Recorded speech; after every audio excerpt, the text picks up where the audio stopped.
All right, welcome back to the Old Grappler. Today I have Victor and D from Rivalry Jiu Jitsu. I'll let you guys introduce yourselves and belt rank, and then where you train. I just said that, but where Rivalry is.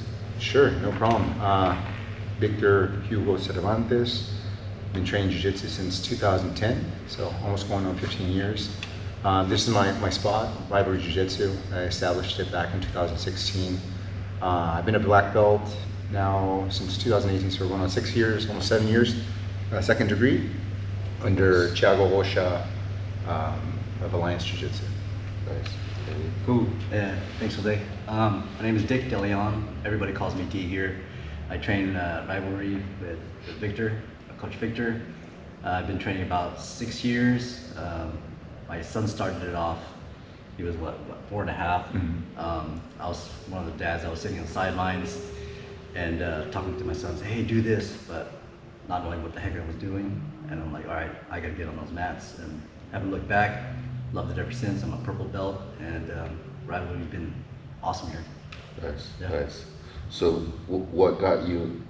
D gave a little version of what got him into Jiu Jitsu. What about you? To be honest, I started off at this club. It was it's an MMA gym. They're still here locally. And I started off just like high energy kickboxing. I was just doing it just to get in shape. I was an office worker. Did very little physical activity after high school. And I remember my brother invited me just to go kick some bags. And I remember I started kicking the bag and I got lightheaded. And I was like, oh shoot, I gotta do something about this. So then I joined one of their high energy kickboxing classes. And across from the mats, they had the jiu-jitsu portion. And I always seen it, and I was like, man, that looks like a lot of fun, you know, and I want to do that. It reminds me of pro wrestling. I know what jiu-jitsu was at that time, but it reminded me, I'm like, oh shoot, there's a club where people can pay and you can like, you know, because it brought me back to like, you know, certain smells bring you back to certain times. Right. That reminded me of my childhood, and something that I always did with my brothers. We always wrestled. We watched WWF, WWE now. You know, lucha libre. You know, the parents would leave the house, and then you know you'd set up your ring. Come off the top of the couch. Unwanted concussions, almost breaking limbs, but having a good time. And then I saw that, I was like, oh man, you know, that looks like fun. And I remember just talking to my strength and conditioning coach at that time. Well, not strength and conditioning, the cardio coach. Hey, you know, I like to do that, and I'll forever be grateful for him. His name is Casey Olson. He was a pro fighter. Fought for, I believe, Strikeforce. He used to train back with Chuck Liddell, and he was the guy that was encouraged me, man, you should try it, you should do it, instead of being like, you know, you shouldn't do it. He was just very encouraging. Stepped on the mats, and since then I hadn't stopped training. So nice. Pro wrestling is the reason why I'm here now. Bret Hart. That's why. That's funny because pro wrestling is what got me started into wrestling. All right. Right. Like I did wrestling through junior high, but I walked out for wrestling and I'm like, where the hell is the ring? Yeah, exactly. Yeah. What is this? I mean, I don't get little tassels on my arms. I don't get my face, man. I don't get to shake the top rope. Yeah. This is not wrestling. This is not real wrestling. And like that's what got it started for me was, well, for in the wrestling part, I thought I was going in to do some WWE. Oh yeah. There it was, like, okay, well, this is totally different, and there started my wrestling journey. You know what? You start seeing these highlight videos of guys getting in Boston Crabs and all those submissions. It's a real thing. It's just you just gotta find a way to do it, and I hope one day to land the sharpshooter before I retire. It'll be a highlight reel for you. That's it. That's the only reason I'm training. I'm trying to do the sharpshooter at the highest level of competition. I hope one day to get to that point. Nice. That's my goal. Nice. So, you said the kickboxing was a martial art before. Was there any other martial arts before jiu-jitsu? I was in 3rd grade. My parents took me to Way of Japan. It's karate. I'm not sure what type of karate it was, but I was so stoked. I had such a good time. You know, it was just kids class. I didn't even have the uniform. I went there for like 3 weeks, you know, just wearing sweatpants and stuff. And I remember I broke a table, and my parents blamed karate for it. So I stopped training martial arts because I broke a table. So my martial arts career was put to pause, and then I stuck with it with just pro wrestling. In retrospect, I wish I would have done wrestling when I was in school, because it's a very tough sport, and obviously it translates well with jiu-jitsu. But no, I didn't do anything like that. Other than that, I was in kickboxing. It was a high energy kickboxing class. The class where it's like you have circuit training, you're kicking the bag, and that's what I was doing. That's how I started off. I had no intention of like, I'm gonna be this fighter, I'm gonna be this world champion, or I'm gonna be this champion. Nothing. They were just, oh man, that looks like fun. And was able to do it for health benefits at first, doing the high energy kickboxing class. And then obviously it connected with jiu-jitsu, and there's health benefits to it. And of course there's things that are not healthy about it too, but that's how my martial arts journey has been. So nice. A little bit of karate for 3 weeks, and then mainly jiu-jitsu. So not much of a stand-up fighter, no. Yeah. Gotcha. No, I'm really glad that you kept with it, because you built a real cool vibe here at Rivalry. Being here for 6 years, seeing everybody grow, seeing everybody just succeed in competition and just in life as well.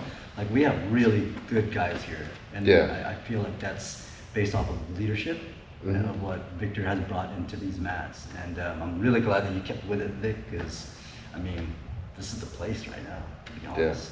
It was, hey, walked in, the vibe's great. Like, I didn't realize the music was playing, but I did hear it when I walked in, and like, everybody was chill, everybody's welcoming.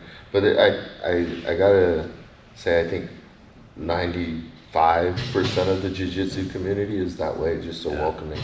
And today, you guys did a nice canned food drive for the... It was for Bulldog Pantry. It's a nonprofit. It's for Fresno State students or anybody within the area that they need to pick up some food because they're in need. So it's a really cool organization that actually DeLeon connected me with. We were able to get some food, which that was the main objective, the main goal, and here we are having a conversation with you too. After rounds. Very nice. Yeah, it was good.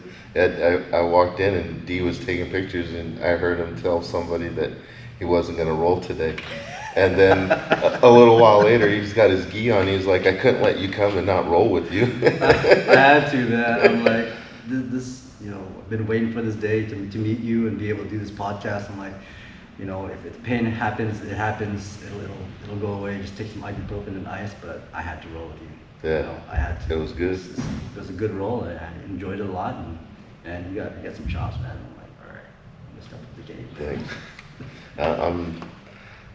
I'm just living it through the journey, it's been fun so far, and I don't, because of jiu-jitsu, now I'm doing this, and the whole thing behind this is just there's so many practitioners out there that no one knows about, that no one knows their story, and I think letting people know how you got to where you are is beneficial for you, like you got this studio, right?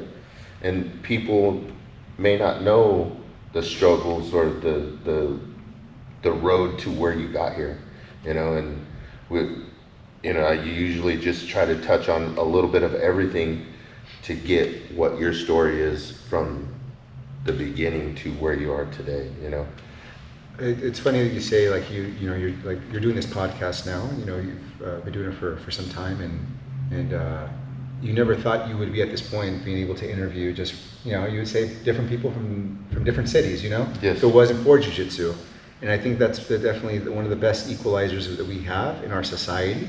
That's why so many people are doing it, because you gain the most and best conversations when you're on the mats. Like you said, it's 95% of the people. Everyone's chill. Yeah, you're 5%ers, man. You have some clubs that are kind of weird, let's be honest with it. You could have a CrossFit club, and there could be 95% are great, and the other 5% is kind of weird, But being able to identify that, knowing that that's the majority. Right. But what's cool is like with jiu-jitsu, it's, when I started off, I had no intentions of actually opening up a school. And here I am. I have my own academy. I had no intentions of traveling to different places around the world and having great friends in different countries. If it wasn't for jiu-jitsu, one of the things I do want to highlight too is like, for example, D, he came in for the sake of, you wanted his son to try out some jiu-jitsu. He never thought he was going to be on the mats, and then he never thought that he would be branding some clothing or going, forward with like a business idea. Right. And I think that's one of the, I mean, if you agree, that's one of the best things that come from jiu-jitsu, Yeah, no, seriously. I mean, I fell in love with the sport probably the first month when I got into here, and I haven't looked back, and it's helped me really try to build a brand off of jiu-jitsu, and being able to learn from Vic and learn from my other teammates, that helped me push what I've created is called Savg Tknq. I mean, there were some failures before, like I've tried different avenues or different brands as well that didn't really succeed, but I feel like now that I'm more focused as a purple belt and learning more and more, that I can build this brand to where it needs to be. Yeah. Yeah, and I appreciate you coming out here, allowing us to talk to you. Yeah. And this is huge for Vic and I. So. Well, I appreciate it. It's huge for me too. Like every opportunity, that I get to interview someone, doesn't always happen with open mat. So today was bonus, right? I'm getting to interview both of you. I got to do rounds, like that's just cream on the coffee, like I'm good. I got to roll with both of you. I learned something new today, and I think that is one of the best things that when I go to the open mats, and I say this a lot because it happens, right? But every time you go to open mat, if you're not picking up something new, like what are we doing? Like I see things, I feel things. I'm like, oh, like rolling with you today on that straight ankle lock. I'm like, he got out of that, and no one, up until this point, no one's really. I haven't put it on someone that was able to get out. Wow. And wow, that's good. I'm driving that out. Just the defense. I'm like I told you after the round, I'm like, well, we learned how to do that, but the guy didn't show us what the defense was, and then you proceeded to help me learn that, and that's more bonus. Sweet. Well, I'm happy you learned something from that. I have a good friend of mine that he had said 99% of jiu-jitsu doesn't work. And it's not because the movie doesn't work, it's just we're applying it at the wrong time, or our timing is a little bit off. So just to mention it to the viewers out there, if he was to go really hard and he got the timing on, it definitely would catch me. So I'm happy you're a little bit slower today for me. But that's a huge aspect of the way Vic teaches, though. It's not just the offense side, it's also the defense side. So there's that yin and yang, right? He'll show us, okay, this is the technique. I'm not going to show you step 1, 2, 3, 4, because sometimes you won't get to step 3 or 4. You have to see these angles. You got to see these different opportunities. Right. And once you see it, you can capitalize on it. And then on the defense side of it, it's like, okay, look, this is how you would maneuver from it, or this is how you would escape from it. So it's those. The way he teaches is just like the two aspects of it, not just one way. Yeah. And that's where the team here excels, because we can see both sides and not just one avenue. Right. Yeah, that's good. I had good rolls today. I mean, I think I was telling you, when I come to the open mats, I really try to roll with people that are above me. Right. That way I can be tested, right? Like I try not to roll with too many white belts at this point. I was a white belt. I still, if they come and ask me, I'll roll. I won't tell anybody no. But I'm not going to a white belt and saying, hey, do you want to roll? That I think they're getting more out of it than I am. Right. I mean, that may sound bad in a way, but it not to offend anybody. I want someone that is going to put me in positions that maybe I've never been in and make me think on, okay, how the hell am I going to get out of this? And when I roll with the upper belts, I feel like I get more of that scenarios that are more challenging. Yeah, for sure. Like when I roll with Vic, I mean, he gives me options. You know, He gives you doors gives that me you doors. go through, then he If finishes. I don't get that door, then I'll get in that door, slam in my face, and next thing you know, I'm submitted. But at least he's able to push me in there, and then he's constantly telling me move, keep moving. Yeah. But having that full on roll, not just taking it easy on me. It's just being able to roll with a black belt or a brown belt and higher upper belts, another high purple belt. Be able to see those opportunities is huge. Yeah. Well, one of the things I just kind of piggyback off of that. So, I this year I went to the Netherlands. I taught a seminar over there in the Netherlands, Nice. at Amsterdam, and then from there, my main purpose, my main goal was to go cross train with Espen Mathisians in Norway. So I traveled all the way to Norway to learn from this guy. He's very good, very high level. But if you were to go in that room, in my understanding, so I've been doing jiu-jitsu for so many years. I've been to Sao Paulo, I've been to LA, I've been to like some major cities, and you look at the room and you're like, wow, there's a bunch of killers here. Everyone has to be getting better. But I went to this room and it was maybe 3 or 4 guys, white belts, blue belts, some upper belts. But I think the most important thing is like even the white belts or the lower belts is that if everyone has the same mentality of just trying to get better, that's the best thing. And you can learn from everybody. And when I started my club, I started off with zero students, and who was I going to train with? I was going to train with those students. So putting myself in certain positions where I could really, like with the white belt, they are the most dangerous belt, you know what I mean? Because they do the most craziest things. Like They don't know what they're doing, man. right? Most of the time they're trying to kill themselves, It's like, bro, why are you diving your head into the ground? You don't need to do that, So you gotta stop them. A lot of times you gotta stop them from killing themselves, first of all. But you also, they do some crazy stuff. Like, wow. And you're like, yo, let me try that. So the white belt do something like that. Oh man, that was sick. But they don't know. But they're just trying, they're going with it. But I think the best way that you can progress in a room, and if it is a bunch of like white belts, is a lot of positional training. Yeah. So whether you're in side control, or let's just say you're in a dominant position, you're in side control and they're side control. Well, I'm the king of the Kimura. Well, you're no longer gonna be the king of the Kimura. You're gonna be like, I'm gonna try to get arm bars from him. I'm gonna try to do cross collar chokes. And then you realize that, wow, I do know it, but my timing's not right. He escaped. I gave him too much space. So I think you could learn from everybody, but I do agree that it's always helpful to have the upper belt because they can kind of give you guidance and give you instruction. Yeah. Most definitely. I think that's one of the biggest benefits. When I do roll with the upper belts, I'm not afraid to say, hey, what'd you think? What'd you see that I did good or bad, and get some feedback, constructive criticism. But I do like what you're talking about, like put yourself in positional training, like positional drills with the white belts and work from there. Most definitely, 100%. Like right now, they're coined the term ecological approach of teaching. You allow people to make mistakes, be in positions, give them simple task-based learning. But I think that's just called situational training. From years of teaching jiu-jitsu. But I think there's like a mixture of everything. Sometimes it's good to get instruction. Sometimes it's good to put yourself in positions. Yeah. You just got to kind of feel out where you want to learn today, because there's no perfect way of learning. It's what works. How can you get that information, right? Retain it, that's the goal. Yeah, so. Especially when I was a blue belt, we would do sparring for a whole week. I would just work on one thing, and that would be a defense. Like, hey, can you get on mount?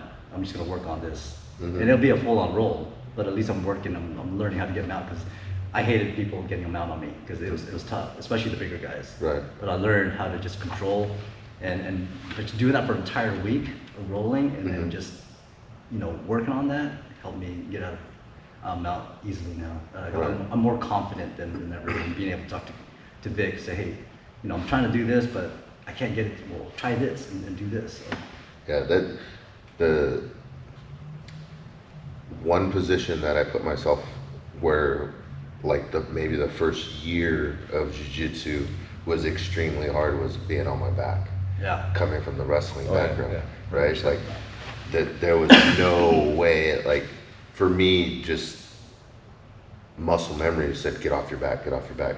Even if they took my back, like going to turtle, don't be on my back, like get out of that situation. Now, if you see me, like I'll pull half guard and I'll just lay there, like let them see what they're gonna do and try to react off of what they're doing. And then if they're not doing nothing, then start to try to implement my game. Most definitely. That's like just being in positions long enough, so it's just mat hours. How much time are you putting yourself in a position? It's like if I'm running a business and I open up my shop the first day, or if I try to compare my successes just off of 1 year, you can't really compare it. You know, can you compare it over a 10-year span? Then you can really analyze it. And so with jiu-jitsu, the same thing. It's like the only way you're going to get better at anything is putting yourself in the most vulnerable positions. Yep. It's like it's said over and over. People don't believe it. It's not they don't believe it. It's just that they're always trying to win. You know, the role. And in a class setting, you gotta have failures. You have to know. Sometimes you don't even know the question you're gonna ask. You know what I mean? Right. You don't know it until you put yourself in a certain position. Oh, I have a question. So new questions always surface, and that's learning. Yes. When the student has the question, not me regurgitating some information. Here, this is blah blah blah. Here's this study. People are just memorizing things. They're not learning. They're just memorizing a sequence, a dance sequence. You know? Yeah. Yeah, and a big part of that too is ego, man. You really got to set your ego aside. If you're coming in here thinking you're gonna win all the time, then you're not. I mean, I set my ego right at the door and make sure if I get sub, so what? Let's go. Let's reset. Yeah. You know, even if it's a white belt, if they sub me, okay, let's go again. So I learn, and you know, it boils down to what I'm doing with my brand as well. I know I failed previously on my other brands, but I know not what to do now. Right. That way I can succeed even further. So a lot of failures, but I know the success will come. Yeah. Oh, without failure, there's no success, right? Exactly. Like we can't just. I mean, I wish that you could just walk out and be successful, but I mean, there's ups and downs to that, right? And I mean, any business has its ups and downs.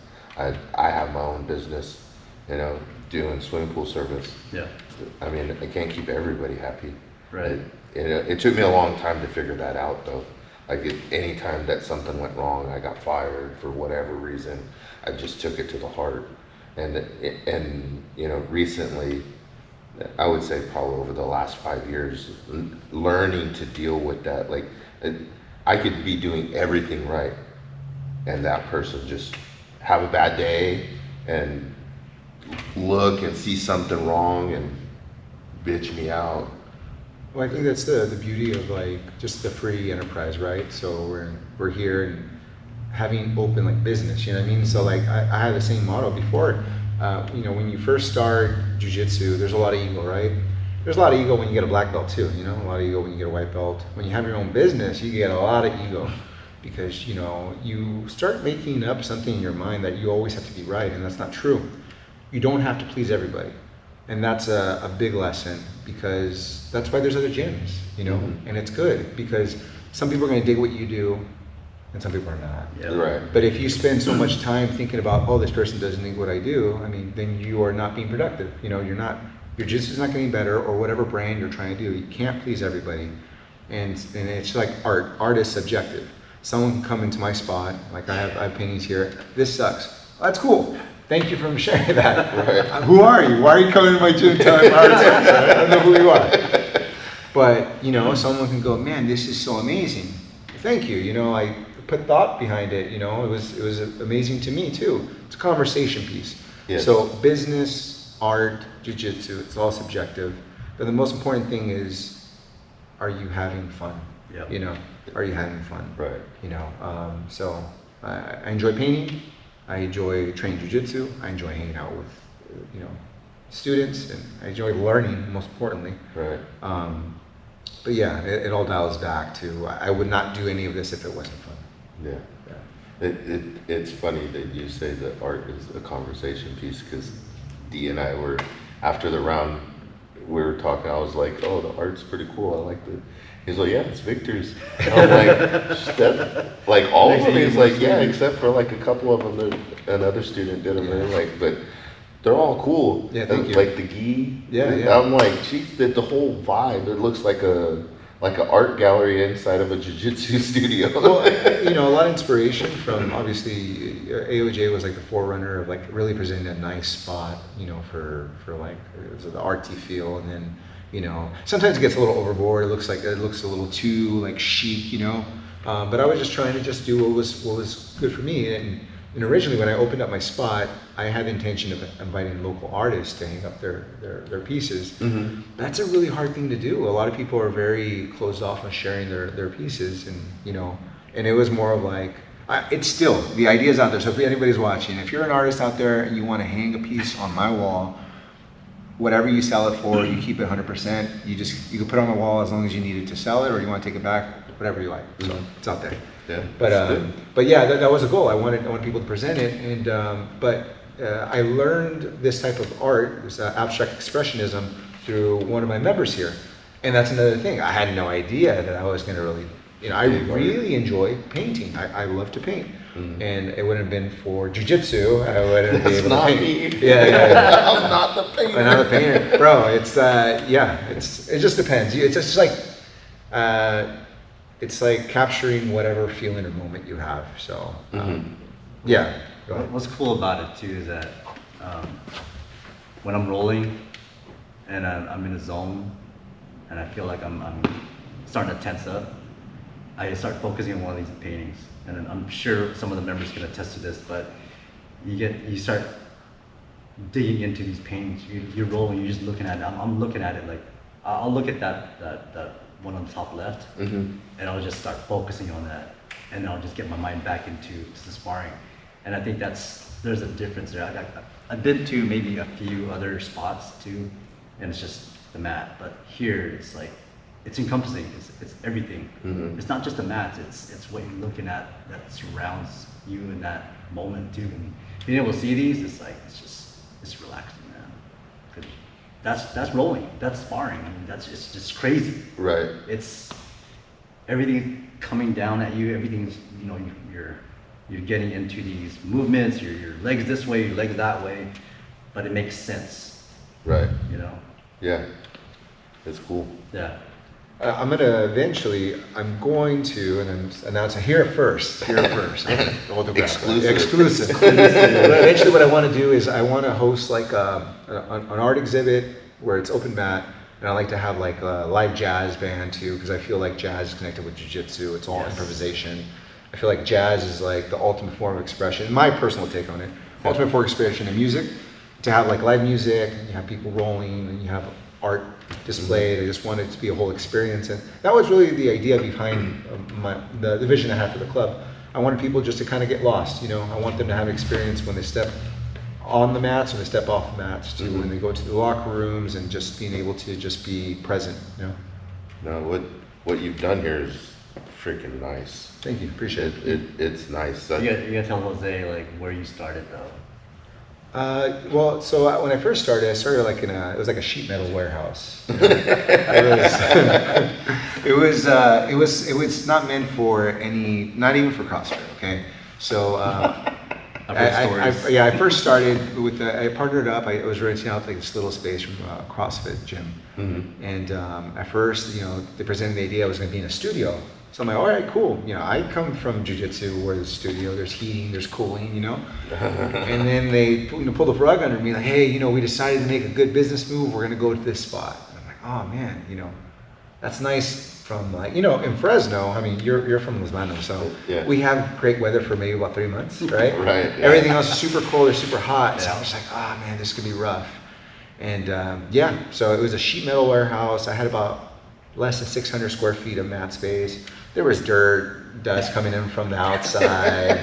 The building would get flooded. There's everything, But it was very cold. Like it was colder inside than outside, because it was sheet metal, so it would feel like a fridge.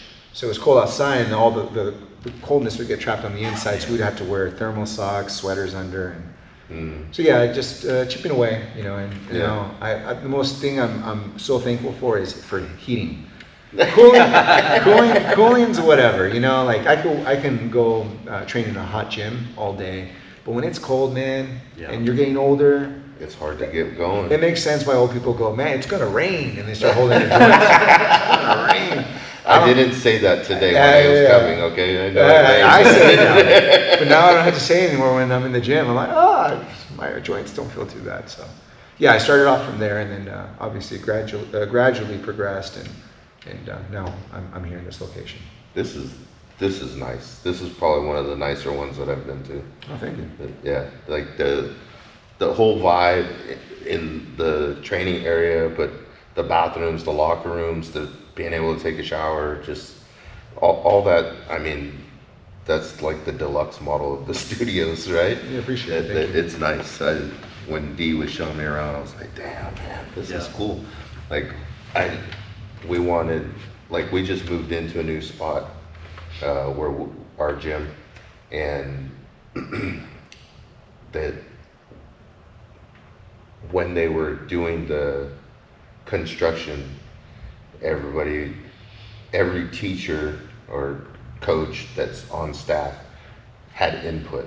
Yeah. Like they brought us all in, like, hey, what do you think? What do you envision through this empty building right now? Like, what do you want? And there's like an upstairs, and I was like, well, shoot, let's make the upstairs the wrestling room. We can make it wrestling / jiu-jitsu, or jiu-jitsu / wrestling. I don't care, whatever.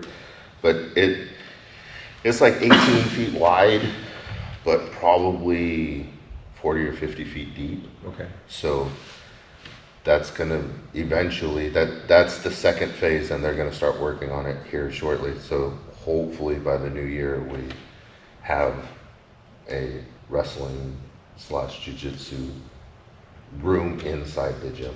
I mean, that's the exciting part of like having a club. You know, it's like there's a person who has the responsibility to make sure the club keeps progressing, because people want, you know, they want to be proud of their club. They want to come in the club. They want to have, they always want to see progression. Just like if you see in jiu-jitsu, I feel it's important also in the club to see progression in your facility. You know, whether you want the warehouse feel where it's a more MMA oriented, or you want the cage. You just have to always envision something bigger than when you first started. So I think it's awesome. I think those are the growing years. Those are the best years, because you're going to see who sticks around, who doesn't. You're going to have those stories where you can laugh about it now, where I wasn't laughing before when the gym was getting flooded. You know, I'm like, oh, the gym's getting flooded. Oh, man. No, but like, they always say good stories are bad ones. You know, bad experiences. So. That is exciting. That's very exciting for sure. Yeah, I can That's tell you one thing, that previous to this other one, because you had 3 spots. This is the 3rd spot. Second Okay. spot, we weren't able to really do throws. Now we do throws and it doesn't hurt. Yeah, this is nice. Yeah, it's that's on the elevated. floor for sure. It's not fun. Yeah. It's crazy that you said the flooding, because one of the other guys that I interviewed, Adam from Gorilla Jiu-Jitsu in Merced, he posted a couple weeks back that, like, he walked in and it's flooded, and the craziest thing, right, the lever on the toilet broke, and it just kept filling, and it flooded his freaking studio. They had to, I think he said he lost a couple, 2 or 3 mats, something like that, but like they were down for a week. They had to do field trip to Gorilla and Turlock if they wanted to train. So it's crazy that there are those stories, right? You don't hear too much about them, but that they do happen, like just crazy things. Yeah, Mother Nature. He's probably going to put a sign there in the restroom now. Like, please make sure the toilet. And people are going to come in. Why is that sign there? You don't want to ask. It's there for a reason. All right. I like our signs in the bathroom. Yeah. Pick up yourself. Pick up after yourself. Oh yeah, I read that. Bro, what was your mama think? What was mama I've seen think? that? Yeah. What was mama thinking? How you let this right? Well, the thing was, you know, we were coming in from a smaller spot and there was only one restroom.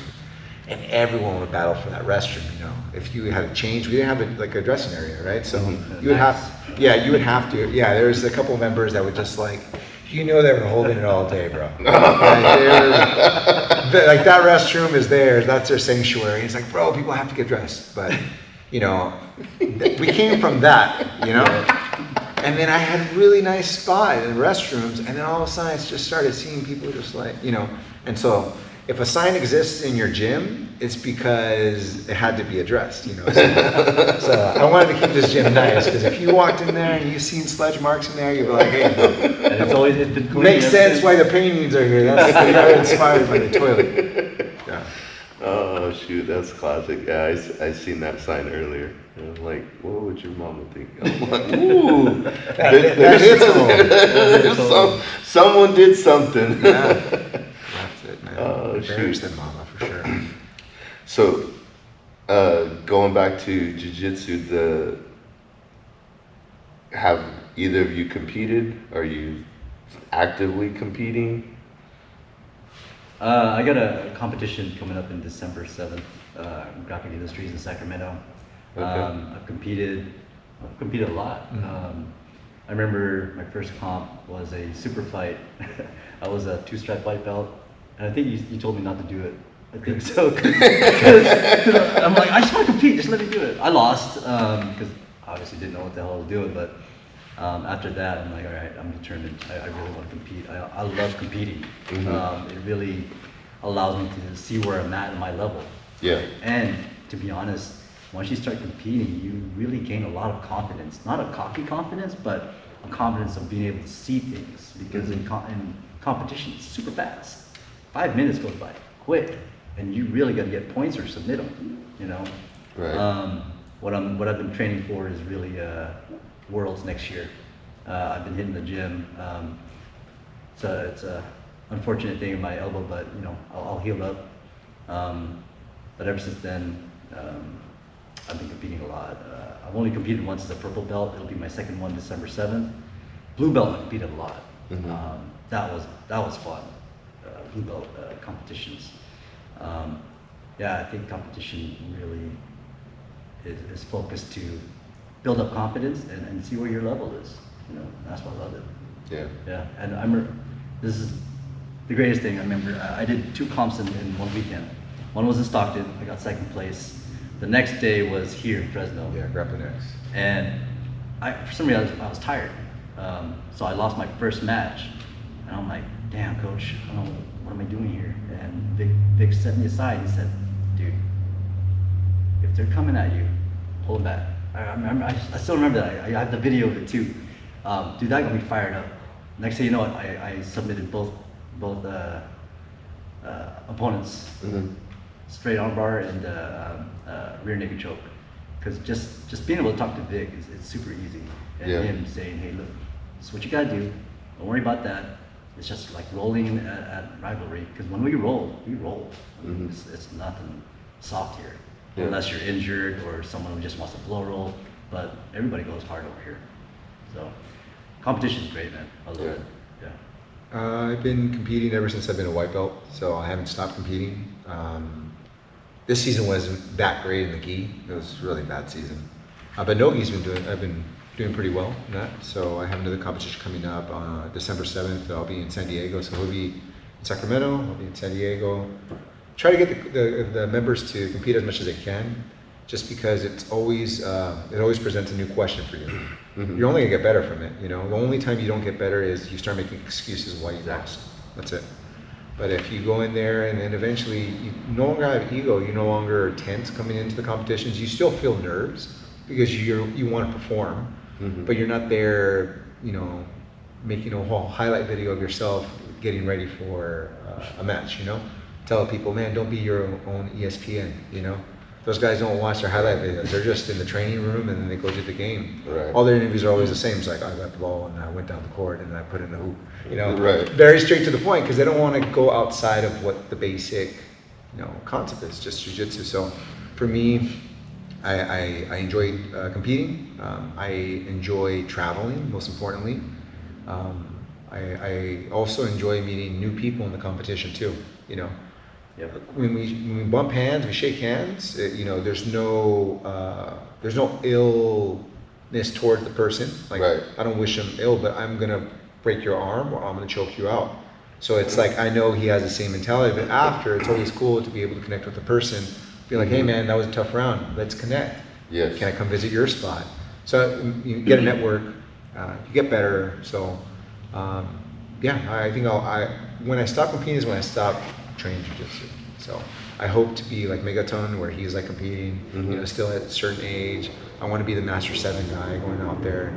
Everyone afraid if they're gonna fall down, break their hip. You know, I want to be that guy. I want people to look at me like, don't fall, man. That's my goal. So yeah. That's cool. Yeah. That's cool. Yeah, to piggyback off of that too, the networking, man, that's so amazing. Like, I've met so many people, Right. connecting with them on Instagram, and being friends and being able to see their progression, Right. hitting them up, and you really meet a lot of people. Oh, yeah. In jiu-jitsu. It's just amazing. Yeah, I didn't compete the last time.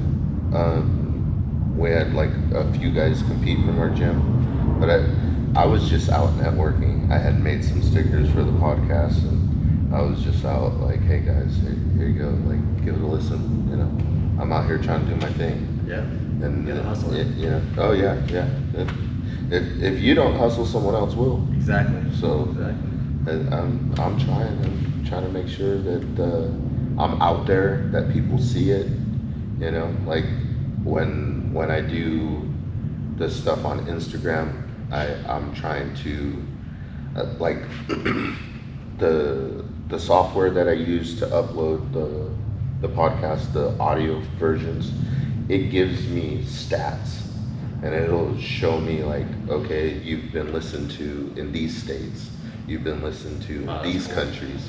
So, like, I've been listened to in Europe, China. You know, like, I'm like, okay, even if it was one, I don't care.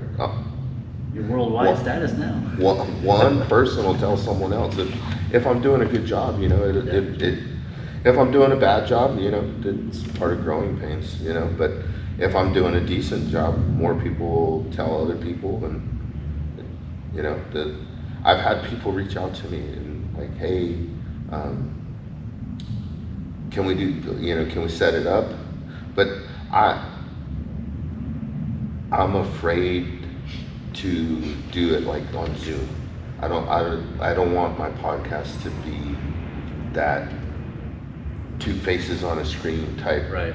You know, and then like the guy that got me started, he was telling me, because he has his own podcast and he was doing Zoom like during COVID, and he's like, there's a different aspect of it when you're on Zoom, because you gotta let them talk, and then there's a pause in between both people, because you're not hearing them finish their sentence for a little while. Like you could easily talk over each other, and I'm like, well, that's the last thing I want to do. You know, I don't want to put a product out there that someone's gonna.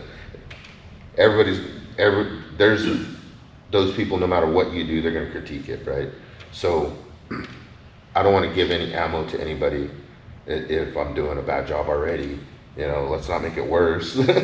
You know, so I just try to keep progressing in how everything's being filmed, recorded. You know, I just want to make each episode better. I had a little hiccup on the last one. Like, I didn't catch the audio when I put it up on YouTube. I didn't fix the audio in the program.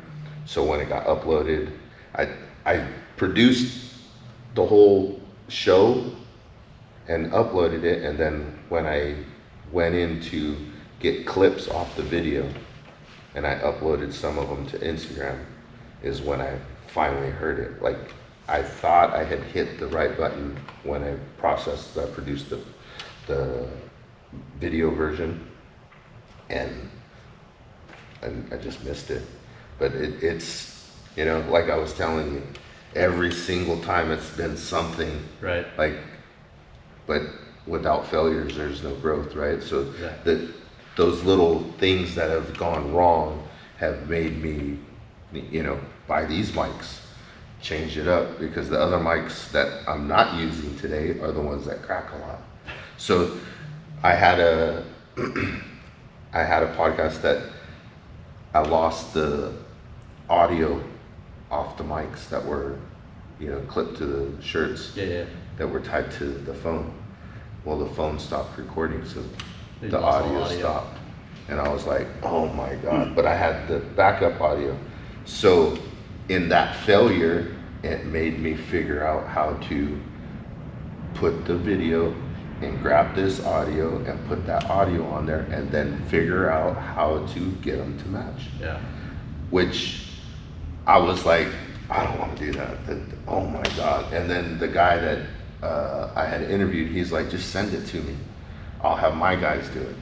And I was just stubborn. Like, if it's that easy just to send to you, I don't learn. Right, exactly. So it took a couple weeks, but I figured it out. Like, I played with it. I produced it wrong a couple of times, and then like tucked it away, took some deep breaths, went and did some things, came back to it and sat down, and I'm like, okay, what am I doing wrong? Yeah. And okay, you produced it to the wrong thing, like the wrong version to upload. Okay, so let's put everything back in, let's upload it let's produce it the right way, and let's line everything up. That was probably the hardest part, is like finding the audio on the camera, right? Like, okay, welcome back to Old Grappler. Like, seeing that in the camera and line it up, like, all right, okay. I was like, I think on the number, because it gives me where it is, I think it was like 0.03 whatever seconds off. So you can't see it. And I'm like, there's no way I'm gonna get it right on there, because like fidgeting with moving it, it just, you can't get it to go 0.01, 0.02. It's 0.59, 0.03, right. 0.5. And I'm like, okay, like, this is close, we're good. And I uploaded it, and it turned out to be great. But without something failing and me learning, I wouldn't have been able to do that, Yeah. I get in jiu-jitsu all the time where, like, well, I'll just be direct with people. I'm like, why are you doing that? And then some people, I could tell they're like, maybe there's an emotional response now. They're angry. I'm like, no, don't get angry. Why are you doing that? I'm like, well, because of this. So a lot of the things that we end up doing is just because of our own emotions that we kind of like stop ourselves from like learning. So it's like you were saying, it's like, you need to ask the question. And then you started finally asking the questions, and you're making the adjustments because you're ready to learn. Mm-hmm. Jiu-jitsu is the same way. I'll tell people, and then they're like, Coach, all I had to do was frame here. I'm like, I've been saying that, dude, for right? I've been telling you that for 2 weeks. For 2 weeks, bro. All you have to do is put your, yes, that's all you got to do. I mean, I think that's with everything, and the best way to learn is making mistakes, because you could easily just keep sending the information to your homie and like, hey, can you fix this for me? Yeah. You're not learning, you're not learning, the same thing with his business, he could have just stuck and like, I suck, this brand didn't work, this brand didn't work. It doesn't matter, man, just keep going at it, just keep picking away, Yeah. Same thing here as being an instructor, man. I remember early on when I started teaching as a purple belt. Mm-hmm. It wasn't because I wanted to, it was just necessity. At that time, we didn't have that many schools here in Fresno, right? Mm-hmm. But I remember, even I was as a blue belt, I was instructing a class. And I remember I'm teaching people, everyone just kind of looking at each other like, oh, I don't know what the heck is going on, And that's your ego. You're like, oh man, like I suck. Or it was like, no. And then in the middle of it, I make an adjustment, and then all of a sudden you see the room kind of like, oh, okay, that makes sense. But if we kind of like stop ourselves from even making those mistakes, then how do we know we're a good instructor, Right. Yeah. Yeah, it's just really testing the waters, like with my designs. I could easily have someone design my stuff, but it's not going to portray who I am and what the brand represents, right?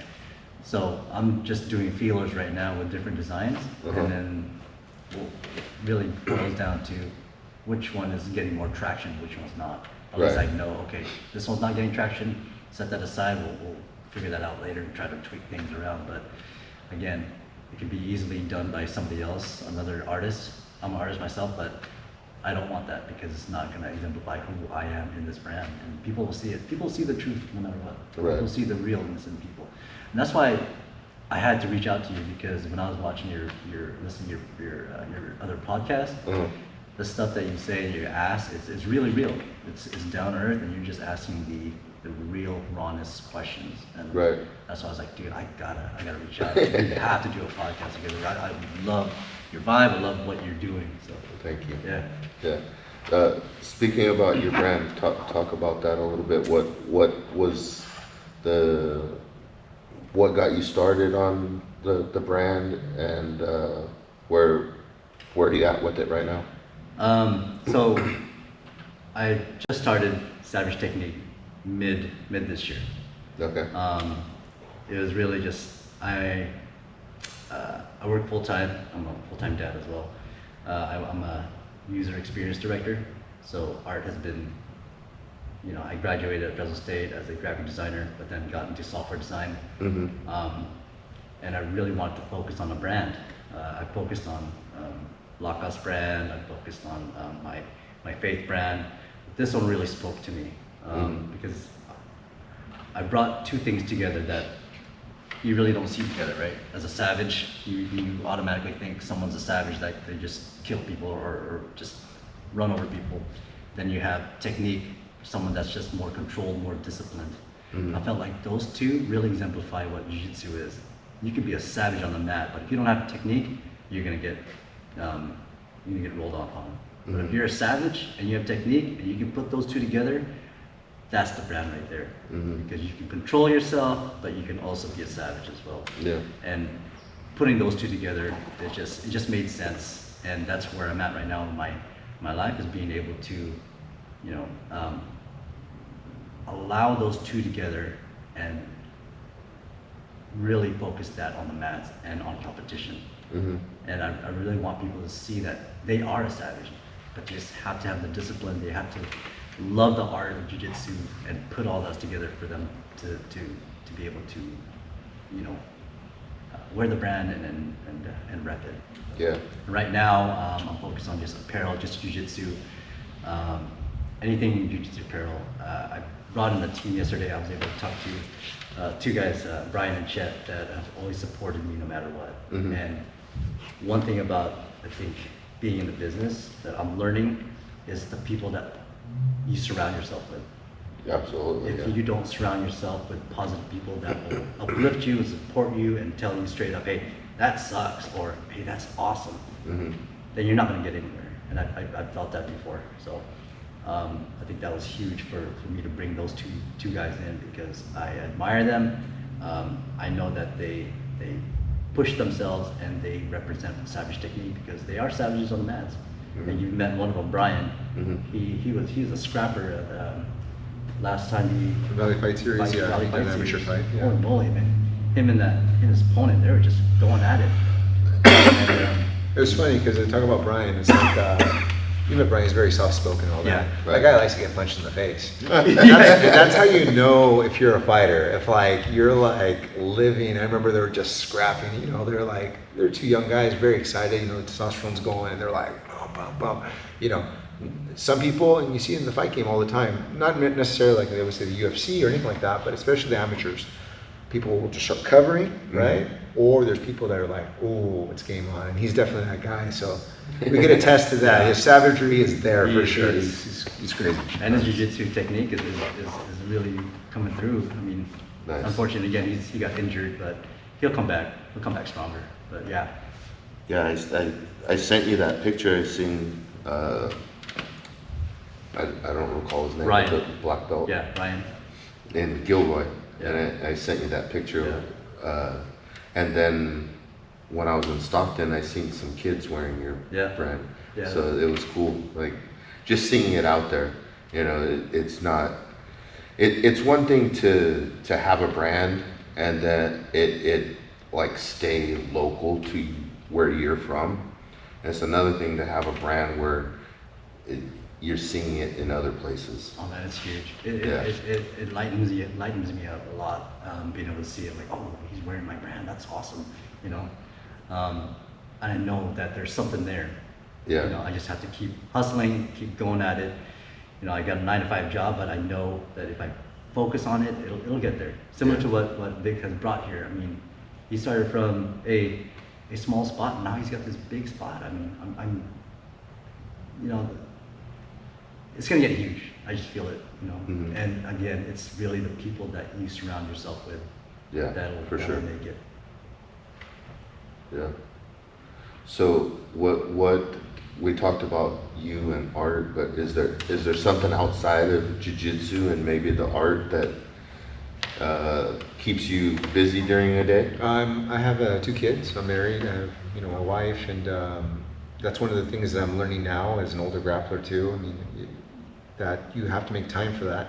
Mm-hmm. So everyone can attest to it. I could be here Monday through Sunday, and I could roll every class. Well, I mean, after getting older now, I don't feel I can anymore because of injuries, but I still have that mindset. I enjoy training so much.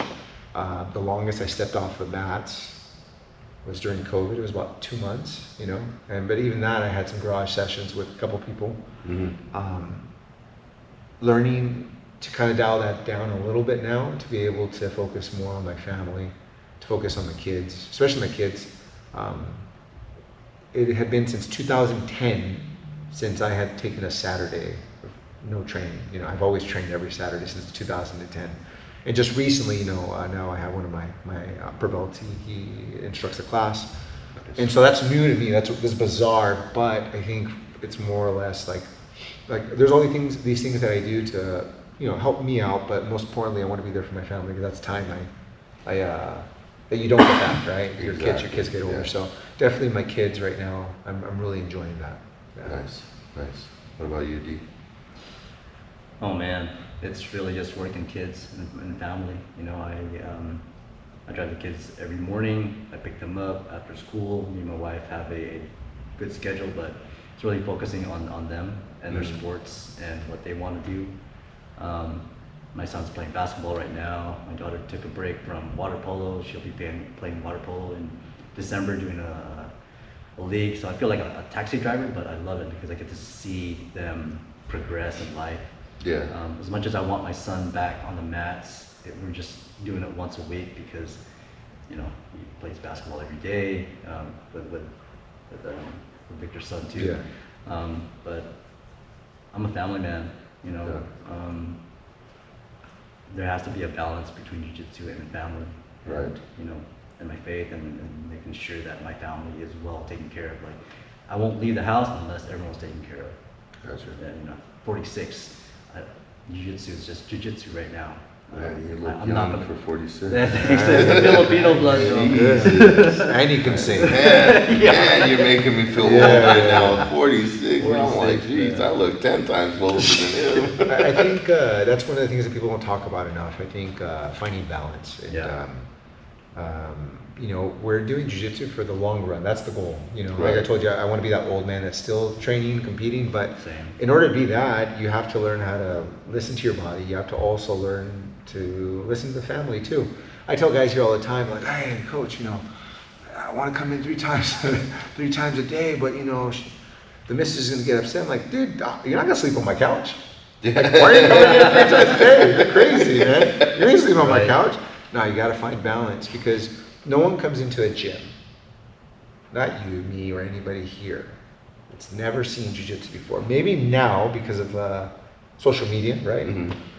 Back in the day, you didn't come in like, I want to be this person. I want to beat Rodolfo Vieira, or now Right. Gordon Ryan. No one does that. People that come in the gym like, oh, I want to learn how to defend myself. I want to lose some weight. I want to just socialize. Then it morphs into something different, and Right. that. So it's like being able to also realize that what you're passionate about shouldn't control your whole life too. Yep. Being able to compartmentalize things. Most definitely, this is one of the most important things I've done in my life, jiu-jitsu. Mhm. I treat it that way. but it's just being able to, because we have to wear multiple hats, you know, Yes. multiple gis, multiple rash guards. You know, we can't just put all of our money into this. And same thing, like if, oh, I just want to be with my family all the time. Well, dude, go train, man. That's why you're upset so much at the house. You don't know how to de-stress. You got to disconnect from that. Right. So it's like using this for good reasons, but also it can turn, I would say, ugly too in life when you get too obsessed with it. So Yeah, I learned that during Blue Belt. Like, you can attest to this too. I would come 3 times a day sometimes, Oh. and the wife would be like, "Do you want to live there?" Victor No. said I could I sleep said, on no, his man. well, Vic has a nice couch. I could, Yeah. but I got rid of that couch for that reason. People kept looking at it. Well, there is a couch. No, man, there's no couches here anymore. but I had to dial it down and really refocus on the balance itself. Mhm. And you know, it goes both ways in having a balance in jiu-jitsu and having a balance in life and family as well. If you don't have that, then one's gonna take over the other. Yeah. You know. Yeah. I try to balance, right? But sometimes that obsession Yeah. grabs you sometimes, right? Like I didn't realize, like coming from the wrestling side of grappling, I didn't realize that I was gonna fall in as head over heels for jiu-jitsu, you know?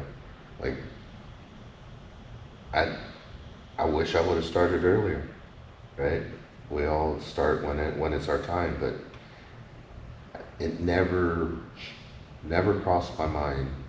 I watched UFC from UFC 1, right? I seen Hoist. I seen what he was able to do. At that time in my life, that was cool, you know? But now I'm like telling my son, I have a grandson, I'm like, hey, you need to come in, hey. And I was telling Dee, my oldest son, it's been less than a month, it's been like maybe 2-3 weeks, he just started. And that gives me a little more balance, right? Like having them there. I want to spend time with them, but at the same token, I want to spend time doing what I want to do too, right? And then it's hard. And like my grandson, he just turned 4, and I'm like, I coach wrestling, I coach kids. I just retired from the high school last season, so I'm like, now I'm just focused on kids. My grandson's 4. I'm like, okay, I don't even want him to wrestle. I want him to do jiu-jitsu first. You know, like, don't get me wrong, I do want him to wrestle, but I would prefer that he goes through the youth program of jiu-jitsu before he goes to wrestling.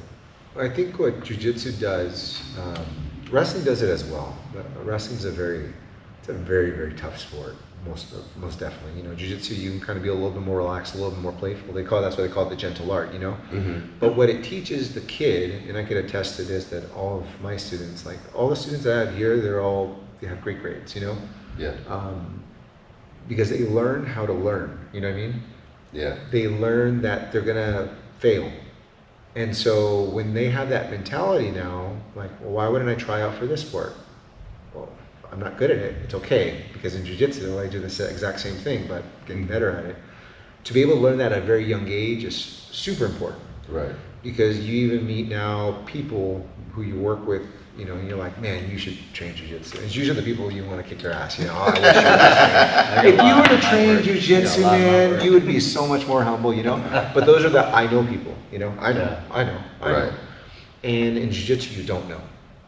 And that's why you get surrounded with a lot of, I'd say, really cool people, because everyone says, I don't know, but I want to know more, you know? Right. So, I want to learn. Yeah, so I think it's good for just our society in general, just having kids doing some form of martial art, whether it's judo, wrestling, jiu-jitsu, because it's not team-oriented. It's an individual thing, but it requires a team to help out that individual, you know? Yes. And so I think just martial arts itself is a good way to help the youth So then that way you don't have that many people later on in life that are like that. I know people, you know, the people you want to kick their ass and bring them to the gym. You just sign the waiver, bro. Yeah, just do an intro class, man. The guy that sees red. Right? Yeah. Like, let's see if you see red in here. Yeah. Oh, Jesus. jeez. Lights out, that's for sure.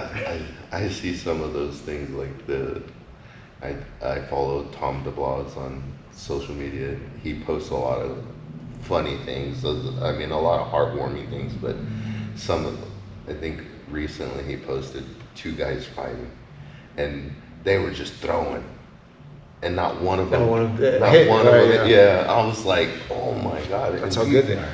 But people think that, oh, I see red and I'm gonna scrap and I'm gonna whoop this dude's ass, and you seen 2 grown adults throw and not one of them hit the other. Yeah.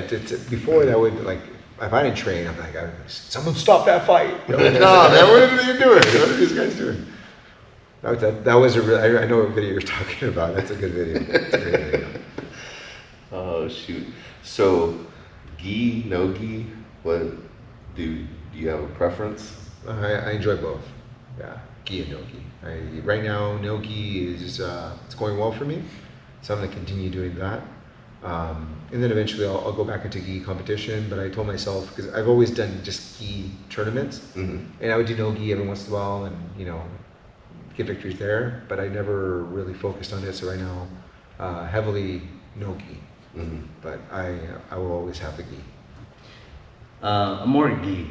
I think I told Victor that I want to start focusing on no gi, but there's just something about the gi that is has that martial arts feel to it, right? It's just, I have a belt, I got the kimono, and it's just something to it with the gi. As fast as the no gi happens, I fell in love with the gi and just competing in gi. Eventually I'll do no gi, but gi for me it is.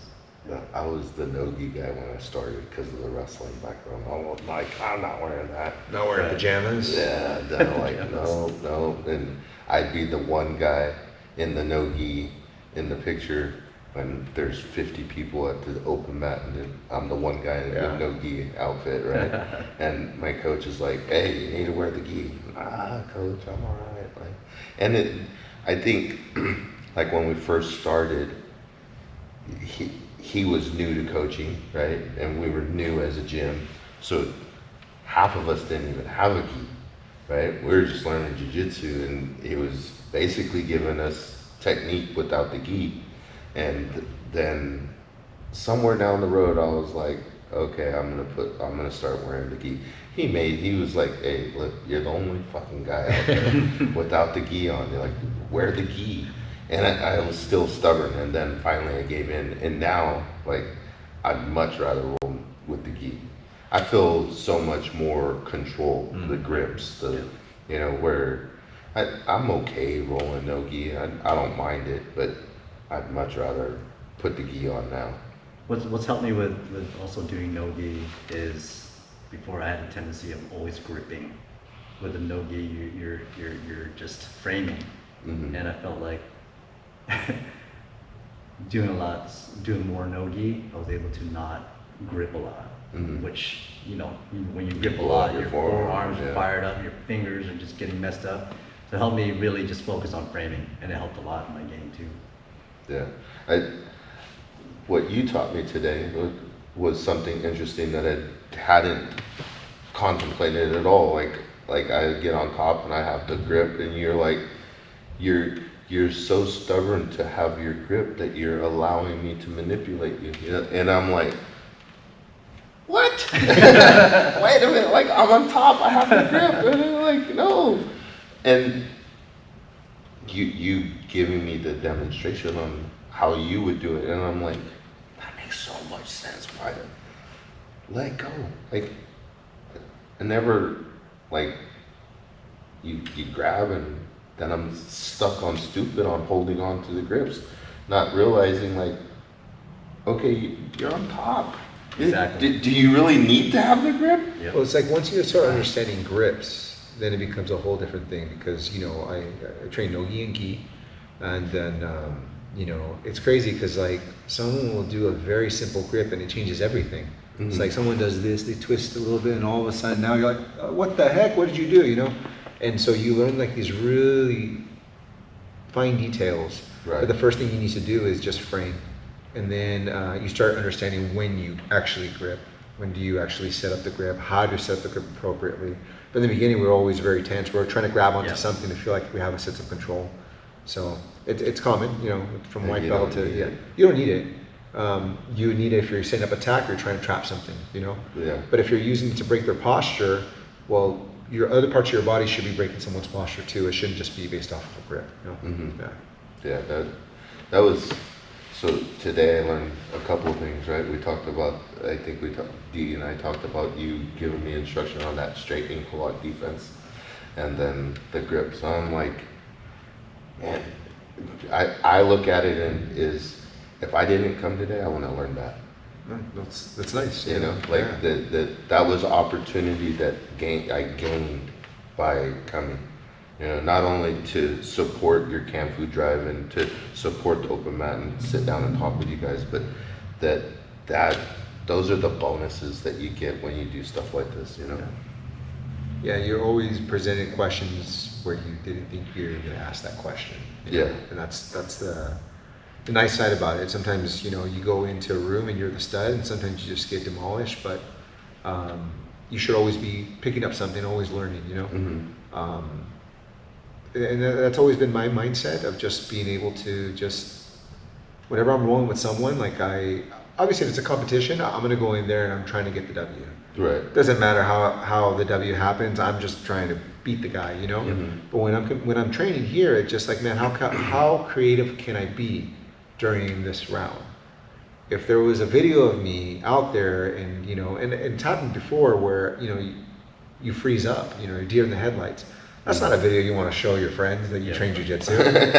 You're just curled up in a ball, and then, you know, the guy's north-south on you, and then you brought your mom, and your mom's like, why is he humping my son, you know, for 5 minutes, and north-south? And then you stand up and they raise your hand, and then you're like, she's like, what? I don't want that to happen. So, you know, I'm always trying to be as creative as possible to, you know, make things connect. Like, it should feel like, you know, you make like this chain of attacks and there's like a flow and then all of a sudden you end up in the armbar. Like, oh shoot, I didn't expect to be here. That was cool, you know? Yeah. That's always that's my goal whenever I'm rolling. But of course, I can see that now. Yeah. Like after rolling with you, like you were kind of like letting me do what I was doing, but it was okay. I'm gonna do this, and this is gonna lead to that. It's a dance, man, because I gotta feel what you're gonna do too. You know, one of the biggest mistakes I made as a competitor is like I was always trying to think I'm gonna control this guy in a certain way. You know, I used to play a lot of deep half guard and half guard. I'm gonna get the half guard, I'm gonna get the deep half, get my grip. Man, what if this guy doesn't even give me the opportunity? And then now I'm just getting smashed in this position because they're doing the right thing. It's like you have to observe and feel. You have to dance. And really that's the goal. So like I'm going with you. If you present very heavy energy, I'm going to do my best to counteract that and give lighter energy where my frames feel very strong rather than I'm going to push back because, man, you'll beat me. You're very strong, you know? So that's always my goal to feel out. And same thing with wrestling. You notice a lot of the great wrestlers, they're really light on their feet and they're barely touching the person. They're not ramming their heads to each other, you know, and trying to take each other down. It's like feeling out, level changing. So I try to incorporate that with my bottom games when we were rolling. That was my goal, you know. I think one of the things that you said and that was something that I would like to learn how to understand what you did was you talked about you feeling my tension. Like in certain situations, I was tensing up. In my eyes, I'm like, I was tensing up? Really? Like, yeah. I think I just have that tense the whole time, but that I would like to eventually, you know, with mat time, learn how to feel that, like that, feel that person's tension or they're pulling, you know, like right now, right now all you feel is your pull in your body and then your breath. You know what I mean? Like, you know what I'm saying? Like, and this is what I've been telling the guys for the past 2 weeks. D is an avid swimmer, and we've been having these conversations just about swimming. And you know, he had told me, he goes, in swimming, the goal is to be as relaxed as possible and being able to breathe. It's the longevity game, you know? Because if you go in there, you're like, man, the first time I jumped in that pool, and I was tired halfway, and I see this old lady just gliding. Son of a bitch. I'm going to beat you one day. I look at that lady, like, how dare you? You know, here I am, I feel fit and strong, and then this old lady is just like... Just gliding through the water. So, yeah, it's how can you feel that in jiu-jitsu? It takes time, you know, but the most technical guys feel that. They use people's tension, and that's how they are able to the bolo or do Kiss of the Dragon or be able to do a really nice arm drag. And it looks like it's fast, but it's because that guy's flowing with your own energy. You know what I mean? Yeah. So it takes time, but it's not impossible, but it's a matter of just relaxing, breathing. Remember just to breathe, because you know we push and we're not breathing. We brace ourselves, right? I find like when I roll with people that are like at my level, let's just say blue belt, white belt, I find it's way easier for me to relax. And like relax enough to where I'm not doing anything. Maybe I have half guard with a lockdown and letting them kind of work and see what they're gonna do so that I can set something else up, right? But when I feel like when it's a higher belt, then I feel like I have to do more. And now, like thinking today with what you said and how we rolled, more is not always the answer. No. You know, like step back, like in the grip thing, you still have so much control without even gripping on, you know, if you're an HQ, you know, you have position, you could put your hands like you did. You showed me, you put your hands down on me and you're not gripping anything, but you're keeping that control.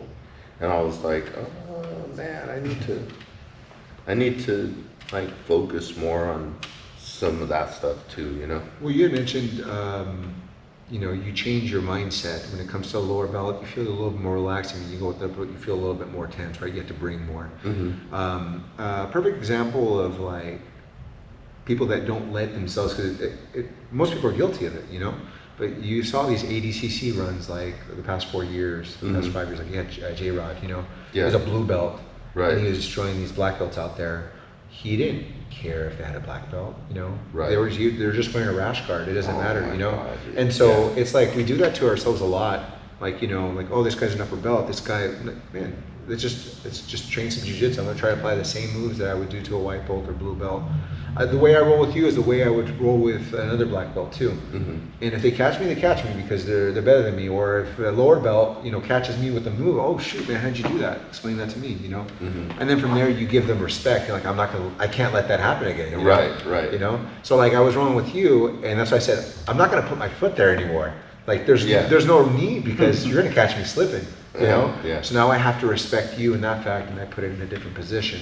And so I think, I mean, I'm positive there's a lot of grapplers out there that feel the same way. It's like, don't look at the belt. I feel, on my experience, it's like a yin and the yang. It could be good and it can be bad. Yes. Good, it reminds you of how much work you put in. Bad, it could also psychologically mess you up and say you're not worthy to face this person or whatever. You know? That's how I felt like for the longest time, that I had to do a lot more against you or anybody that's upper belt. But I learned to, just recently, when we rolled, I'm like, okay, I know Coach is a black belt. I wanted him to go on my pace. And I felt like that has changed my game a lot. It's like, I'm gonna take it at my pace now. I know Coach is just 2 or 3 steps ahead of me, but if I go at my pace and I know I can see something, I'll execute it. So Yeah, go for it. Yeah. Yeah, nice. It's like if we were to be in society, everybody would have to wear their shirt and it's ranked, you know. You wouldn't be going around, I kicked that guy's ass, I kicked that guy's ass. Look at all these white belts out here. Oh, these guys don't even train. I got those guys. Look, you got no shirt. Look at that. So it's like, I think we should always respect everyone, you know what I mean? Yes. But more importantly, treat everyone as it's one of the mottos that I have, like idols become your rivals. So D has this clothing brand about Savg Tknq, and Rivalry came up with that it was like a duality. Rivalry could be a bad thing, but it could also be a good thing. Right. And your greatest rivals can be your idols. They're the people that you look up to. So I think that's always a good mentality to have. That why not? Why can't you be as good as that person? Yeah. Right. I've had a lot of great instructors come through, like visitors. Mm-hmm. One of them that really I connected with his thought, his mindset. Abraham Marte, he's from the Dominican Republic, and I remember he came in and he was doing this. He did a seminar, he did a closed guard seminar, and he really focused on positioning, right? Just kept emphasizing that word. But I remember he was staying at my house, and I was getting ready and making some eggs and stuff, and he just asked me random questions, like, who do you think is the best, practitioner? And I was like, oh, Lucas Lepri's the best. Lucas Lepri's the best. He said, do you think you ever can get to his level? And I was like, oh, no. He goes, you see, that's the problem. And I was like, oh, man, I'm cooking you eggs, man. You show me this life lesson, man. But it was true. It was a true thing. It was like, well, it's one thing to say, well, I can be as great as him. No. Now you got to put in the work. Yeah. Now you got to do everything, Right. If you want to reach that level, what are you doing to get to that level? Right. So it's like a mindset too, and I think for anyone who's listening, if they're listening to this podcast, can you be great? For sure. You have to believe in yourself, you got to put in the work. There's no secrets. Time on the mats, that's it. Time on the mats. Quality time on the mats. Absolutely. If you believe in it, you gotta put time into it, man. I mean, that's it. Like, I believe in my brand. I can't just sit there and think, okay, people are gonna go to the website. No, I gotta hustle. I gotta get out there. I gotta get the brand out. That's how everything works, man. It's like, for sure. I mean, I'm on the hustle with the podcast, right? Like, with me saying that I don't want to do the Zoom thing, that means that if they can't come to me, that I got to go to them. Yeah, right? I appreciate you coming. Like, I think we've done maybe 3 in Los Banos, maybe 4. No, I think it was 4. 3 of them are from Los Banos, and then one lady that I interviewed, Lucky, she was coming through town, and right time, like the whole thing just panned out, I sat down with her and recorded with her there in Los Banos. Everything else is, I've gone to them. Like I told you, I went to LA, crazy, and I was telling, his name's Alfred, his episode's gonna drop on Monday. Him and I started messaging each other on Instagram, right? And he is San Pedro, I think. It's right next to LAX. Yeah. Well, when we were messaging each other, for some reason, I thought it was like Paso Robles, that's closer to Fresno area, right? So I was like, oh yeah, we could do it. Oh yeah, I love Paso Robles. And then we set it all up. I was like, how are these days looking? Like, what day works for you? And then I was like, where are you again? Like, what gym do you train at? And I look it up, and it's like, I'm like right 6 minutes away from LAX. And I'm like, oh shit. I haven't gone that far yet, right? And my grandson's birthday was a few weeks back. Well, they wanted to go to Universal Studios. And I was like, I messaged Alfredo, I'm like, hey, how does this day work? I'm gonna be in LA that day. Like, can we set it up? Can we figure it out? And it ended up working out, but I was like, Jesus. I mean, I hit up Boogeyman, and he said yes. I just never followed up and never solidified a date. But I would have went to San Diego for that. Or You have to. Those guys are super nice. I only went once to an open mat, and I know Gio was there, and Gio is a beast, man. Yeah. That guy locks in the guillotine like nobody's business. But I remember going there, and everyone was really relaxed. And I know during COVID, they did a lot of interviews too. So I've heard Boogeyman interview too. I heard Gio. They're really down to earth people. From the experience that I've met at their gym, they're really cool guys. There's no, that's who they are, you know. Yeah. So if you said yes, I mean, you'd definitely be down for sure. Yeah, I just gotta follow it up. You know, when I asked him is when we first started. Like, we hadn't even done an episode yet, right? The guy was like, he's like, yeah, let's do it, and I was like, yeah, let's do it. He's all right, but you're gonna have to like set up interviews. He was helping me a little bit, and I was like, all right, and I was just started reaching out to all these people, right? I think the list was like 20 deep and I hadn't even interviewed one person. And then when it got started, I was like, okay, like, and then his time frame was like, he was working, he had went to a job that was working nights, so it was just like the timing, we got it started, and then the timing went to, I had wrestling season, and everything just kind of went downhill. So now this is your deal. This is your This me on my own doing it by myself. You could just be the Anthony Bourdain of yes, bro. You go visit, and then it's like a must. Like, we have to go eat some ramen, or you have to. It's a good way, man, to be able to connect. Like, you know, most people, if you just say, hey, can I interview? Most people are like, oh, have a conversation? Sure, let's have a conversation. Yeah. I get people all the time like, oh, I wish I could train. Well, why don't you just go train at that club? You know, like they say, I want to go down south and go train with this person for a week. All you got to do is pay the map fees, and you know, people will be more than willing to help you because, you know, you're paying for services. And I think what stops us from doing a lot of things is just in our own mind. We already put like these reasons. Oh, well, this is the reason why. I can't talk to this person, but. It's nice that you have your own podcast now, because now you have more of that directional control of where you want to take it. Yeah. Because when you first started, you didn't even know what it was supposed to be, right? Oh, when I first started? Yeah. And then he set up the camera the first time? I was thinking, I listen to podcasts, right? Yeah. It's audio. Yeah. And he set up the camera, and he's like, we're recording. I'm like, why are you setting up a camera? Yeah. He's like, well, because it's going to go on YouTube too. What do you mean it's going on YouTube? I didn't sign up for that. Yeah. I don't want the camera. Crazy story. When I first walked into the gym at Strike, the owner is a lady, Amber, and she's sitting there at the front desk, and I walk in, and I'm like, you know, I'm just trying to get information. It was during, like, towards the end of COVID, and we had gotten shut down at the high school for wrestling season. Like, we were able to practice, but everybody had to get COVID tested like weekly, right?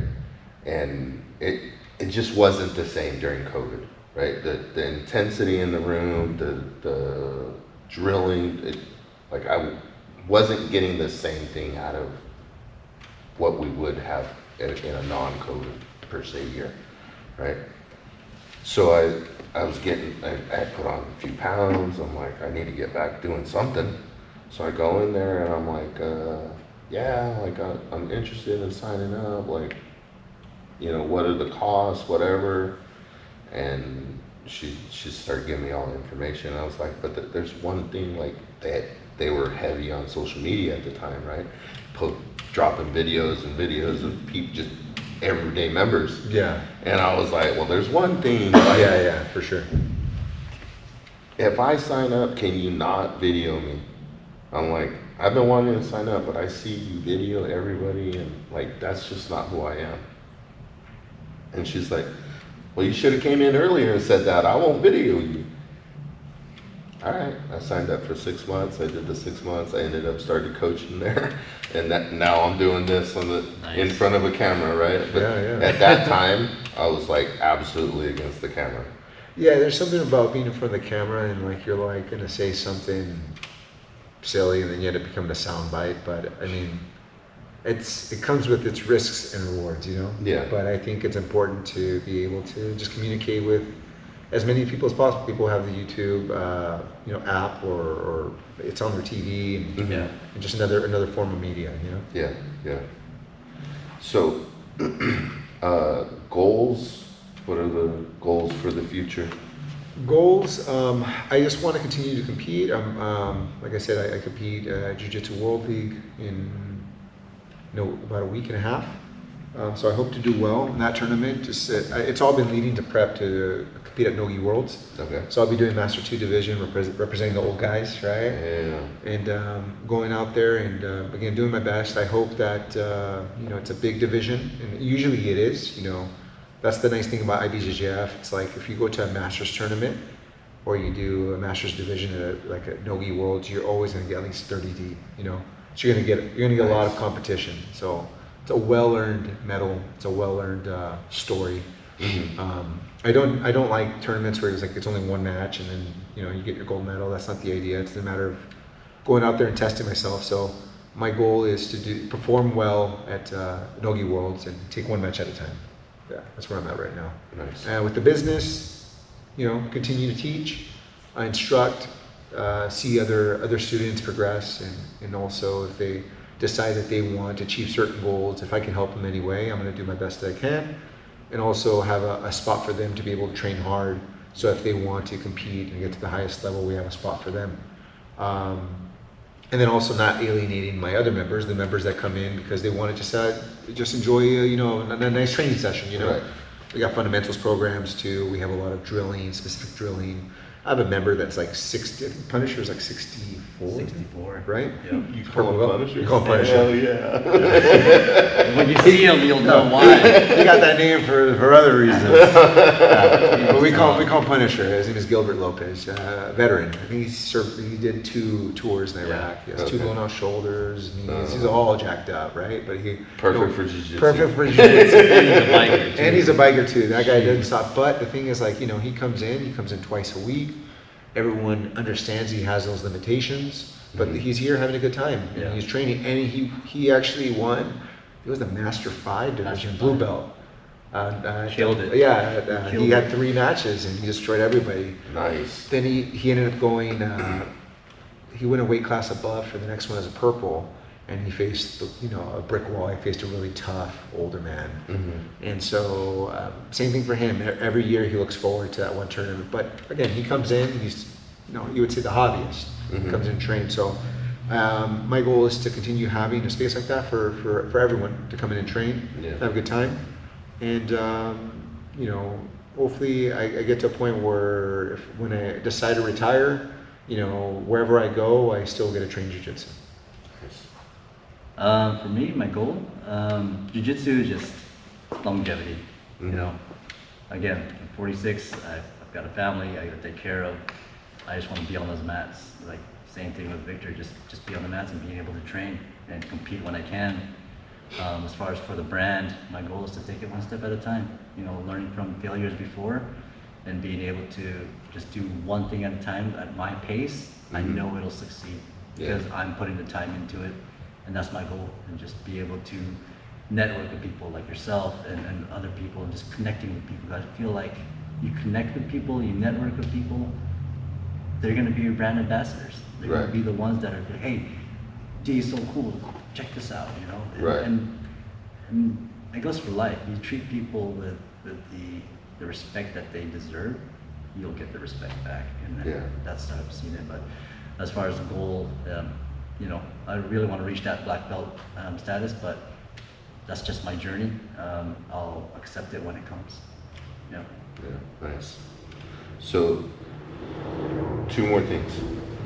One, what's the most memorable moment that you've had with jiu-jitsu? Most memorable moment I've had with jiu-jitsu. There's been a lot. I think one of them definitely was, I was a blue belt, and I had gotten my blue belt in 2012. And I remember I did a tournament, it was an IBJJF tournament in San Francisco, and I lost the first round. And then I went to do the IBJJF Pan Americans, the adult division, and I got all the way to the finals, and I lost in the finals. And that was I didn't expect to be there, you know what I mean? It was like, I took one match at a time. It was my 5th match, and it was the 5th match. I got mollywopped. Right? This guy, he's still out there. His name is Nick Bika. Very, very tough grappler, and he actually it's so cool to be able, like, when you compete for so long, you get to see these names around, and He's one of those guys that is just a freaking beast. But he whooped my ass. I always remember him. But anyways, getting that far and being like, whoa, I guess I am decent, you know? Right. Yeah. You know, because there's a lot of doubt in your mind. You're like, I suck, this. You tell yourself all this. And back then, you know, we're not so heavily social media influenced. Right. And now there's pages like dedicated, you suck jujitsu, everyone follows you. It's like, I do suck, and I can tell each other that all the time. I suck at jujitsu, yeah. And it's like, no, man, you can't tell yourself that because you will have your breakout moment. And if you keep telling yourself things like that, then you won't be able to enjoy those moments. Right. So I think that was one of the moments that I really did enjoy because it just gave me just confidence in myself. And then also when I received my black belt, I traveled all the way to Brazil. My professor awarded me a black belt in front of his club. And it was like a little pilgrimage to be able to kind of like, man, I invested so much time in this, and this is very valuable to me. And to kind of like put like an icing on the cake of like, hey man, you know, this is a whole experience too. Yeah. And realizing, man, I'm just barely starting. So, yeah, all that stuff. There's other ones, yeah. That black belt, I know nothing again. Oh, dude, most definitely, because if like you think about it, every time you go into a belt, you're like, wow, this is so cool. Like I'm learning all these things, and you experience that in each belt. You know, I experienced that in every degree. Now I'm second degree black belt. Eventually, I don't know what these next 3 years or next 2.5 years will show me, but I know I'm going to learn something. It'll probably be very tough lessons, but I'm ready for tough lessons. You know, Right. But yeah, I tell the guys all the time during belt promotions. I'm like, every belt is like kind of like it's like a yearbook. You know, Okay. it's like a moment in your life. Yeah, and, yeah, for sure. You know, it's, as a white belt, blue belt, so. You get a lot of experiences, but those are the two ones that come to the top of my mind. Yeah, the blue belt, and obviously wins are always great, but getting your black belt is a very rewarding feeling because you know there's not a lot of things in life that can give you that much sense of accomplishment or passion for, or you're passionate for. You know. You get to sometimes you go to work and they'll give you a certificate because you know you've been working there for 15 years. But then you're like, man, this jackass been working next to me for 15 years, and why is he getting a certificate? This is Duma. What is the certificate? But black belt is different. This is all your work, you know. Yeah. So, yeah. Nice. I have two actually. One was when I received my blue belt. I was like, oh, I'm getting my blue belt. Okay. Not really gonna push it because one, my family was there, my wife and my 2 kids. And I remember seeing my son because he also trained too, and he had a big old smile on his face when I got my blue belt, and I was like, okay, now I made that connection with my son because That's cool. you know when you have kids, you have to make a connection. Right. You know, you have to because their eyes are on you, and if you're not there, then they're off doing their own thing. Right. That's the way I see it. You know, he's 10 years old now, but that was when I think he turned 6. That was one, and then the second one was this one pulling me aside after losing my first match, saying, dude, what are you doing? We trained this. When they're coming forward, go back. And I remember that whole speech, went in there and just killed it. And I felt like that was the turning moment of, okay, I'm gonna stick with Vic because that's a coach. Yeah. You know, a coach could easily say, what the fuck are you doing? What are you doing? Right, Get back yeah. in there, go do it. But it was just that speech and that moment, it was like, I'm rivalry for life. You know? Yeah. No, I can go travel, I can go different places, but my heart's here. Yeah. So that was a moment. Cool. That's cool. So last thing, anything that we didn't cover that you want to get out there, and then if anybody is trying to get a hold of you guys somehow, some way, for Rivalry the gym, for Savg Tknq, the brand. I would say go support your local gym wherever you're at. You know, it's nice to go cross train with the bigger gyms, but you can create your own culture. You can put your city on the map. There's a lot of guys. I mean, there's a couple guys from the Valley that have done really well. You know, and the Valley is one of those overlooked places in California. But man, one of the hardest tournaments in Jiu-Jitsu worldly, I could say, is Stockton. I like that one. right? I like Because that, yeah. everyone wants a scrapper over there. You can go to Southern California, you can go other tournaments. It's not the same energy. It's like there's something. I think it's the pollution. It's I the think 209. Yeah, it's the 209. It's the 559. You know, it's has to be something with the heat and the cold, and you know, there's not a lot to do out here. But wherever you're at, support your local gym because you can really make a scene there. So you know, I think it's awesome that Jiu-Jitsu has gotten this big, and it'll continue to get big. But go to whatever is your scene, whatever makes you feel comfortable and where you're having a good time. That's the most important thing. Are you having a good time where you're at? Mm-hmm. If you're not having a good time, you might want to check out another spot because there's nothing wrong about that. You're paying for your dues, and I think it's important to have that in mind. So you got to go with what feels good. But you know, if there's no jiu-jitsu in your area, then guess what? You got to start the scene in your area. You know? There you go. And now with social media, we have so much information, and there's a lot of guys that come up with just with a lot of instructionals. So it just we're learning different ways. Yeah. That's all. Yeah. And if you want to check out Rivalry Jiu Jitsu, come by anytime. I always enjoy having visitors. There's no mat fee for visitors. If you're local, then yeah, there's a mat fee. But if you're coming in out of town, come by. Let's get some training and have a good time. What's the address here? It's 761 East Barstow, Fresno, California. The zip code I can't remember on the top of my head. And a phone number if they wanted to call. You can just contact us through social media, whether it's on Facebook or IG. The phone number, I get calls all the time. I get people from New York. I get people from, you know, they're trying to give me a $50,000 line of credit, or or hey, do you want to go golfing? Yeah. Like I'm getting those now. So I generally don't answer. You can always leave a message, but I would say the best way to contact me is through Instagram. Okay. And you just launched your website too, so. Yeah, you can go through the website too, and you know, set up a free trial if you're interested in trying out jiu-jitsu for the first time, or if you're coming in, just hit me up that way, and I'm always welcoming visitors here. Nice. First off, Jose, thank you for allowing us to be on the podcast, man. And you coming down here from Los Banos, and then allowing us to represent Rivalry, and then allowing me to expose Savg Tknq to your viewers. That's huge, and I really appreciate that you doing that.